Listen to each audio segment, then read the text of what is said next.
Maganda ba talaga ang diskarte nyo or nanlalamang lang kayo? Hindi na natapos tong usapan natin sa diskarte. By definition, diskarte is resourcefulness eh. If you will directly search the meaning of diskarte, lalabas doon is resourcefulness. If you ask others, ang sasabihin nila sa inyo is work efficiency. Tipong mas marami kang natatapos kaysa sa compared sa iba, doon sa same input nyo. Diba? Mas maganda yung diskarte mo. Mas marami kang natatapos eh, di ba? You are very efficient. Efficiency kasi by definition is input over output eh, di ba? Sobrang daming English definition na pwede nating i-relate with diskarte.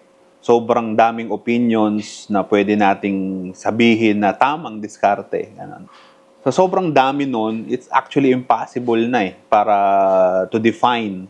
Pero again, kahit hindi naman siguro natin ma-define ng eksakto kung ano yung actual na meaning ng diskarte is, we can all agree na there's 4 things na dapat hindi associated with diskarte, di ba?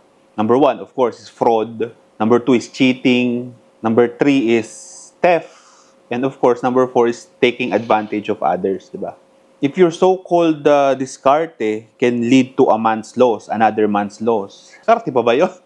If your so-called diskarte is taking advantage of others' vulnerability, or taking advantage nung lack nila ng knowledge, di ba?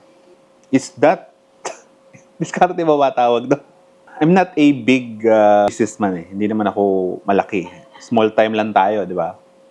Pero I know enough that business should be a fair exchange between parties eh. Should be a fair exchange. You can only conduct business when transparency is present, di ba? Hindi ko alam kung hindi lang ako updated, pero hindi ba ganun dapat magnegosyo? So the question is, maganda pa talaga ang diskarte nyo or nanlalamang lang kayo?